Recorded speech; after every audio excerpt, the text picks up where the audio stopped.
بذكر الله ترتاح القلوب وتنزاح المتاعب والكروب. اکثر لوگ یہ سوال اٹھاتے ہیں کہ یہ جن ہیں کیا اور یہ جن کا معنی کیا ہوتا ہے. جن جو ہے بیسیکلی اس کا پلورل جو ہے وہ جنات ہے. قرآن کریم میں جن، جان، مختلف الفاظ سے جنات کا ذکر کیا گیا ہے، اور جنات پر تمام مسلمانوں کا ایمان ہے کہ یہ ایگزسٹ کرتے ہیں، کیونکہ قرآن کی نفس قطعی سے یہ ثابت ہے کہ جنات ہیں. یہاں تک کہ قرآن نے ایک پوری سورہ ان کے نام پر ایٹریبیوٹ کی ہے جس کا نام ہے سورۃ الجن. تو جن جو ہے وہ کہتے ہیں کسی ایسی چیز کو جو چھپی ہوئی ہو، اور بشر کہتے ہیں ایک ایسی چیز کو جو ظاہر ہو. جیسا کہتے ہیں نا خوشخبری کو بشارت، یعنی ایک کھلی ہوئی بات، کوئی چھپی ہوئی بات نہیں ہے. جبکہ جن جو ہیں وہ چونکہ بشر کے مقابلے میں، حیوانات کے مقابلے میں، حشرات الارض کے مقابلے میں، سمک یعنی سمندر کی جانوروں کے مقابلے میں، مچھلیوں کے مقابلے میں چھپے ہوئے ہیں، تو اسی لیے ان کو جن کہا جاتا ہے. تو حضرت ابو عمر الزاہد جو بیسیکلی علامہ محمد بن عبد الواحد بغدادی ہیں، وہ فرماتے ہیں کہ جن جنات کی ایک قسم ہے، ایک گھٹیا قسم ہے جنات میں سے. اب جنات کی بھی کئی اقسام علماء نے بیان کی، ہم ان کو دیکھیں گے. اچھا، جن کہنے کی وجہ تو میں نے آپ کو بتا دی کہ یہ وہ ہیں جو چھپے رہتے ہیں اور آنکھوں سے اوجھل رہتے ہیں. شیاطین جو ہیں وہ بھی جنات کی قسم ہے. یہ وہ لوگ ہیں جنات میں سے جو خدا کے نافرمان ہیں اور ابلیس ملعون کی اولاد ہیں. اسی طرح علامہ ابن عقیل رحمۃ اللہ علیہ فرماتے ہیں کہ مرضہ انتہائی سرکش اور انتہائی گمراہ قسم کے جن ہوتے ہیں. اچھا، پھر جنات میں درجات بھی ہوتے ہیں، اس کا بھی علماء نے ذکر کیا ہے. اہل کلام اور اہل زبان کے نزدیک جنات کے کئی درجات ہیں، تو کتب کثیرہ میں یہ آئے ہیں. اچھا، ان میں سے بعض علماء کے نزدیک تو یہ ٹرمینالوجیز ہیں جنات کے متعلق کہ اگر عام طور پر بولا جائے تو جن سے جن ہی مراد ہوگا، لیکن وہ جن جو انسانوں کے ساتھ سکونت رکھتے ہیں ان کو عامر کہتے ہیں، اور عامر کی جو جمع ہے وہ عمار ہے. اچھا، اگر وہ جن جو سامنے آ جاتے ہیں اور ظاہر کر دیتے ہیں اپنے آپ کو، ان کو ارواح کی ٹرمینالوجی ان کے لیے استعمال کی جاتی. اور اگر جن شریر ہوں اور سرکش ہوں تو وہ شیطان ہیں، اور اگر سرکشی سے آگے نکل کر خطرناک اور بہت ہی جو ہے وہ تکلیف پہنچانے والے اور اذیت دینے والے جنات کے گروہ میں شامل ہو جائیں تو پھر ان کو عفریت کہتے ہیں. اچھا، جنات کے وجود پر جیسا میں نے آپ کو بتایا سب متفق ہیں، سارے کنسنسس ہیں کہ جنات ایگزسٹ کرتے ہیں، وہ چھپے ہوئے ہیں، وہ اللہ کی مخلوق ہے. ان میں اچھے جن بھی ہوتے ہیں اور برے بھی ہوتے ہیں. وہ انسانوں کے ساتھ سکونت پذیر رکھنے والے بھی ہوتے ہیں، انسانوں سے بھاگنے والے بھی ہوتے ہیں.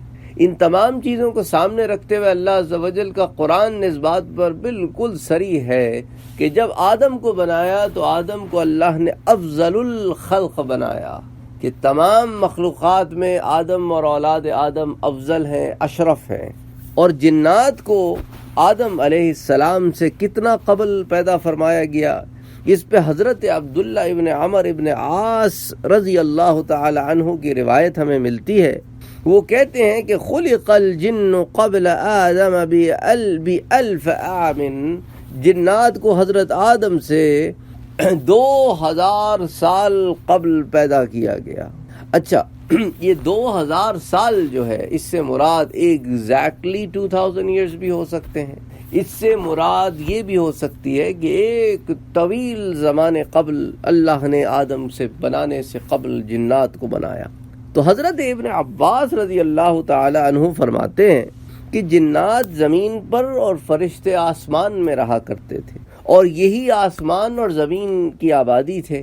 ہر آسمان کے الگ فرشتے تھے، اور ہر آسمان والوں کی نماز، تسبیح اور دعا مقرر تھی، اور ہر اوپر کے آسمان والے اپنے نیچے کے آسمان والوں سے زیادہ دعا کرنے والے تھے، زیادہ نماز اور تسبیح کرنے والے تھے. بس آسمان کے آباد کنندگان جو ہیں وہ فرشتے تھے جو آسمانوں میں رہتے تھے، آسمانوں کی مخلوق تھے، اور جو زمینوں میں رہا کرتے تھے وہ جنات تھے۔ اس روایت کو حضرت ضحاک رحمۃ اللہ علیہ سے روایت کرنے والے جویر بن سعید ابو القاسم بلخی مفسر ہیں۔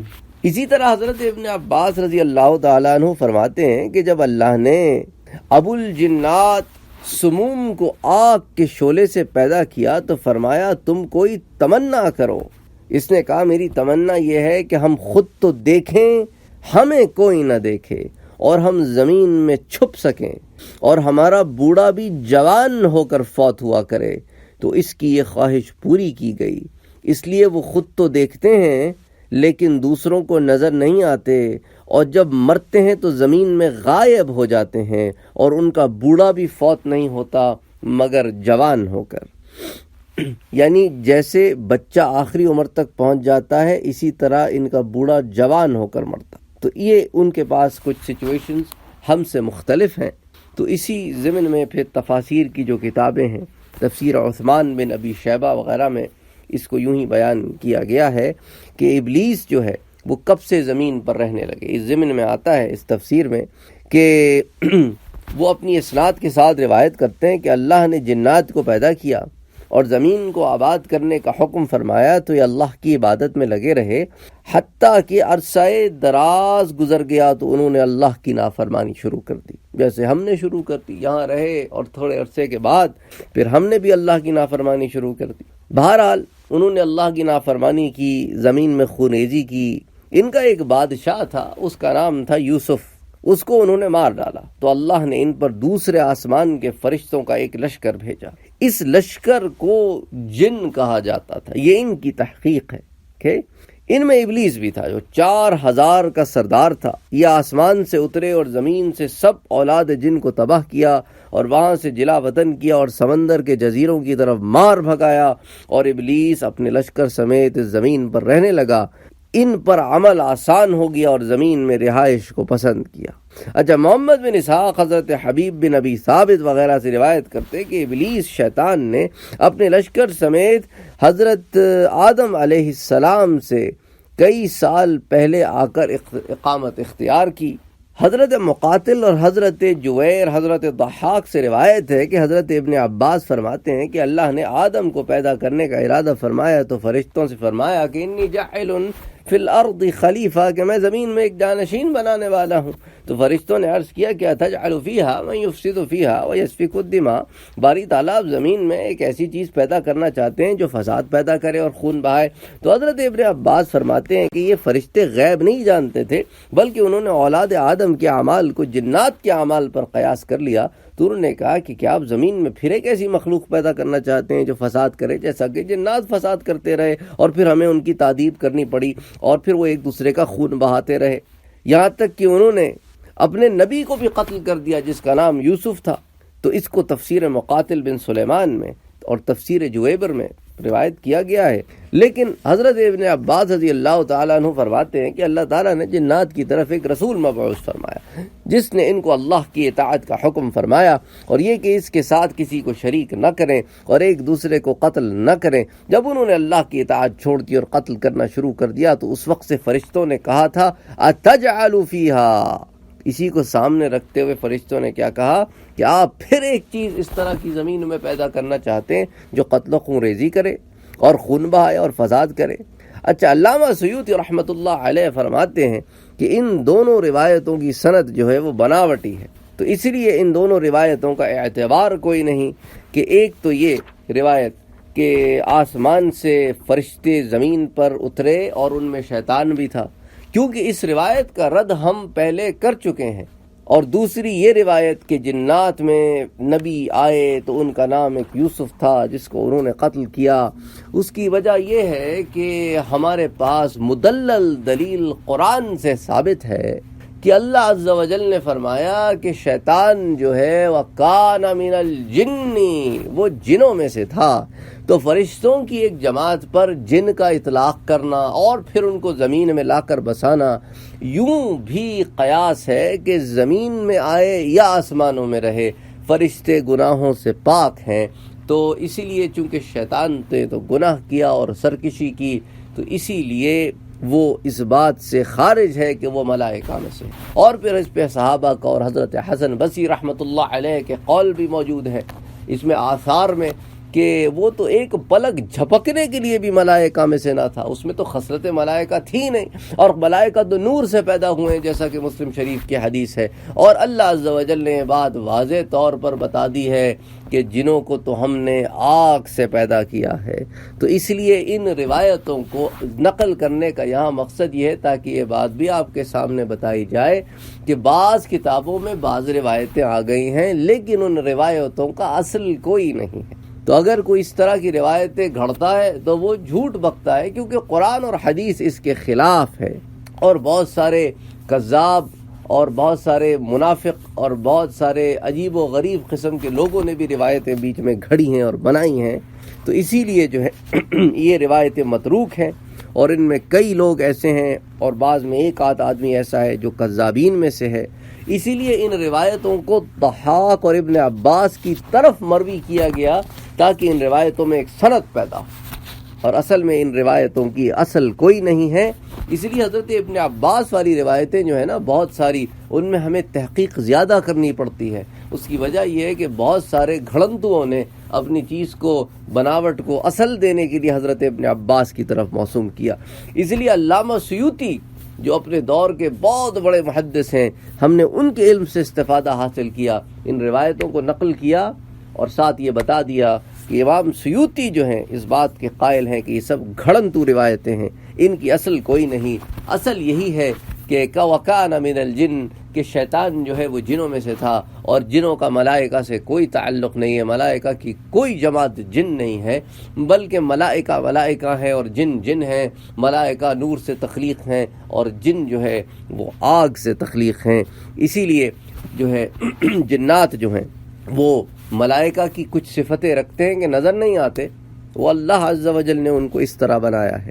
اور جہاں تک ابن عباس رضی اللہ تعالی عنہ کی اور روایات کا ذکر ہے، اس کو ہم روایات کریں گے، اور حاکم نے مستدرک میں حضرت عباس سے روایت کی ہے، اور اس کو صحیح بھی کہا ہے کہ درجہ صحیح پہ امام حاکم نے مستدرک امام حاکم میں کہ حضرت ابن عباس نے فرمایا کہ اللہ کی ارشاد انی جاعل فی الارض خلیفہ، کہ جب میں زمین میں ایک خلیفہ بنانے والا ہوں، اللہ نے کہا قالوا اتجعل فیہا من یفسد فیہا ویسفک الدماء، کہ آپ زمین میں ایسی چیز بنانا چاہتے ہیں جو فساد کرے اور ایک دوسرے کا خون بہائے۔ تو اس کی تفسیر میں ارشاد فرماتے ہیں کہ حضرت آدم کی تخلیق سے 2000 سال پہلے جنات رہا کرتے تھے، انہوں نے زمین میں فساد برپا کیا اور خون ریزی کی، تو اللہ نے فرشتوں کا ایک لشکر بھیجا جنہوں نے مار مار کر اور سمندروں کے جزیروں میں انہیں لے جا کر چھوڑ دیا۔ یہ بات تو بالکل ٹھیک ہے، یہ تو تحقیق ٹھیک ہے کہ فرشتوں کی ایک جماعت نے ان کو ادب سکھایا اور یہ خوریزی اور فساد کرتے تھے، اور آدم سے ہزاروں سال پہلے ان کی تخلیق ہوئی اور یہ زمین میں آ کر رہنے لگے۔ یہ بات تو بالکل ٹھیک ہے۔ تو ہوتا کیا تھا، یہ جو کذابین بیچ میں آئے ہیں انہوں نے صحیح روایتوں میں خلط ملط کر دیا، صحیح روایتوں میں خلط ملط کر دیا بیچ میں۔ اچھا، بعض راویوں پہ تحقیق نہیں ہوئی ان کے زمانے میں صحیح طور پر، تو وہ روایتیں کتابوں میں آ گئیں۔ بعض مفسرین کرام نے صرف انفارمیشن جمع کرنے کے لیے زیادہ سے زیادہ روایتیں جمع کی، پھر بعد کے لوگوں نے اس پہ تحقیق کی اور کہا کہ نہیں یہ روایتیں تو اصل سے بہت دور ہیں، کیونکہ قرآن اور حدیث کی فلاں روایتوں میں ان کی تکذیب ہوتی ہے، اس لیے اب قرآن جہاں پر خود دلیل ہو وہاں ہم کسی روایت کو نہیں لیں گے، اور جہاں حدیث صحیح دلیل ہو وہاں پھر دوسری حدیثوں کو ہم نہیں لیں گے۔ تو بہرحال یہ جو ہے اس طرح معاملہ ہوا کہ آدم کی تخلیق سے قبل جنات زمین میں رہا کرتے تھے، انہوں نے فساد برپا کیا، خونریزی کی، اللہ نے لشکر بھیجا، ان لشکروں نے ان کو مار مار کر سمندروں اور جزیروں میں لا کر چھوڑ دیا۔ پھر اللہ تعالیٰ نے فرمایا کہ اب زمین کو ایک اور خلیفہ کی ضرورت ہے جو اس زمین کے معاملات کو دیکھے۔ تو اب ملائکہ نے کہا کہ باری تعالیٰ، پہلے والوں نے بھی تو زمین میں فساد مچا رکھا تھا اور خون ریزی کر رکھی تھی۔ تو اللہ عز و جل نے فرمایا انی اعلم ما لا تعلمون، تم نہیں جانتے اب جس کو بنانے والا ہوں وہ نہیں ہے جس کو پہلے بنایا تھا۔ پہلے تو جنات بنائے تھے، اب بشر بناؤں گا۔ اب افضل الخلق بناؤں گا، اب وہ خلق بناؤں گا جس میں محمد مصطفیٰ کو بھیجنا ہے صلی اللہ علیہ وسلم، اب وہ بناؤں گا، ان کو بناؤں گا اور ان کو ان میں رکھوں گا جن کے لیے کائنات کو تخلیق کیا گیا ہے۔ سبحان اللہ، جو رحمت للعالمین ہے، وہ ریپرزینٹ کرتے ہیں سب سے زیادہ کہ میری مخلوق کو کیسا ہونا چاہیے۔ میں رب العالمین ہوں، میں نے رحمت للعالمین کو بنایا ہے، اور اب تمام مخلوقات کو حکم دیتا ہوں کہ چونکہ اس آدم اور اولاد آدم میں محمد مصطفیٰ کو رکھا ہے تو اب تم سب نے مل کے ان کی تعظیم کرنی ہے۔ اس لیے آپ دیکھیں حضور صلی اللہ علیہ وآلہ وسلم کی کتنی احادیث ہیں جن میں حضور نے فرمایا کہ میں جب گزرتا مکے کی گلیوں سے تو ایک پتھر تھا، کانا یسلم علیہ، جو مجھ پہ سلام پڑا کرتا تھا، اور ابھی تو وہ دن بھی نہیں آئے تھے کہ جبرائیل مجھے آ کے غار حرا میں ملے، یہ تو اس سے بھی پہلے کی بات ہے۔ میں آج بھی اس پتھر کو جانتا ہوں، آج بھی جانتا ہوں۔ حضور نے صحابہ سے مکہ فتح ہونے کے بعد کہا میں آج بھی جانتا ہوں اس پتھر کو۔ سبحان اللہ سبحان اللہ سبحان اللہ، یعنی کیا شان ہے اس پتھر کی جس کو حضور محمد مصطفیٰ صلی اللہ علیہ وآلہ وسلم پہچانتے ہیں۔ پھر شجرت یعنی کہ درختوں کا حضور کے لیے جھکنا، بادلوں کا حضور کے لیے سایہ کرنا، اور زمین کے جانوروں کا جو کسی سے کلام نہیں کرتے حضور کے آگے اپنی عرض رکھنا، اس کو ہم باضابطہ کئی دروس میں حضور کے معجزات میں ذکر کر چکے۔ اور پھر جنات کا حضور کے پاس آنا اور اسلام لانا، اور جوق در جوق اسلام لانا، تو ان ساری چیزوں کو ہم پہلے ڈسکس کر چکے ہیں۔ بذكر الله ترتاح القلوب وتنزاح المتاعب والكروب